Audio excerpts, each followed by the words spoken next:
Welcome back to Islanders Insider. At this time, we're going to be talking some Islanders volleyball. On February 4th of this year, Scott Lazenby, athletic director for Texas A&M University Corpus Christi, announced the hiring of the fourth head coach in Islanders volleyball history. His name is Steve Greene, and he joins us right now. How are you doing, Coach? Good. How are you? Very, very good. First and foremost, why did you pursue the opportunity to be the head coach of the Islanders? You know, it's an opportunity I've been looking for a long time. I knew the previous coach, Coach Greystone, pretty well, and I've been following his career and the success that he's had here. And I'm hoping to, come down here and build on that success. I've been lucky to be, coaching Division I volleyball in Texas for the past 7 years before I came here, and so I knew a lot about the university, a lot about the area, and it's really a dream come true for my family to come down here and have the opportunity to, live on the island and work at the Island University and continue to build on Coach Greystone's success. Well, obviously the team did have a great success last year, knowing that you had an evaluation period to determine, the changes, the adjustments you wanted to make sure that they stayed good or got even better. Obviously, now did you have to deconstruct and rebuild, or did you make just subtle modifications to kind of fulfill your vision of what this team could be? We're still in that transition period right now. I think a lot of it is building on the success that Coach Greystone had and with the returning players that we had. We've moved a couple positions, changed the little things here and there. We're implementing some system changes as well with the style of volleyball we play. Sure. But we're trying, this season especially, we're not trying to do too much change-wise, although we are doing a little bit, just to make sure that it's kind of a meld of the two. And then, as we progress, towards the end of the season, we're really starting to build a little bit more of what this coaching staff is bringing and what these new players are bringing. Our new players have really brought in a whole different dynamic, and I think it's been exciting, and we're allowing that change to happen. You work with setters at A&M and had some great success and accolades galore for your setters, but what has been your assessment of returning Southland Conference Setter of the Year, Kristen Nicholson, and her adoption of your quicker approach to the game?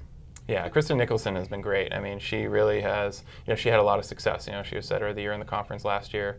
Me coming in, different coach, different style. But, she's adapted herself really well. I think she's learned that, in order to be successful, she has to do a little bit more in her game. She has to be an attacker. She has to do a good job blocking. She has to play defense. There's more to it than just the setting role. And, with that, I think, she's got another setter on her roster, Madison Greene, who's pushing her as well. And to have the two really pushing each other has been great. And it's really helped Kristen kind of thrive in our environment. You started with these ladies on the beach courts last spring, but ever since you've gotten to work with them on the inside, what has been the most significant improvement in their game that has had the most significant impact?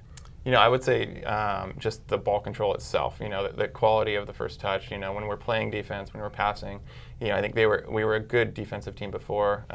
We had good touch on the ball, but it wasn't always what I would call perfect. It wasn't always a ball pushed to the net where a setter could run our offense. And that's what we've been striving to do, and a lot of that is just getting really good position with the ball, being an athlete, and I think Kate Kopeka has done an awesome job at that as our libero of really kind of setting that standard high, and everyone else is trying to follow along. She's a phenomenal player, and so it's hard to do what she does, but everybody else is trying to catch up to that level. Always looking for improvements. If you could pinpoint one thing looking at this team that you think can help take it to the next level, what would it be? I would say overall it's just our confidence. It's weird. It's a non-volleyball skill. I tend to always talk about skills as being the thing we need to improve on. But, I think we still struggle a little bit when it comes to playing against teams that are either perceived as better than us or have more history behind them. And I think, as this season progresses, we're really starting to understand how good we actually are, how talented we are at all skills. And so we're pushing to kind of build on our confidence right now.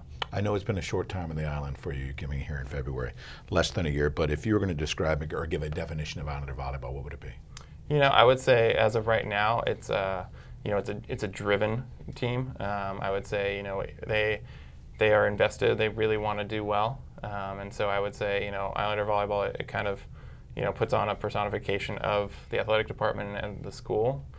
Being a group that is driven, that wants to, succeed and wants to prove, to everybody how good we actually can be. Coach, best of luck the rest of the way. Thank you. Appreciate it. Steve Greene joining us, head coach of Islander volleyball here in the volleyball locker room. When we come back, we have our Chris Spahn Health System feature focusing on Islander men's basketball and their freshman class. Stay with us, more to come. Islander Insider continues.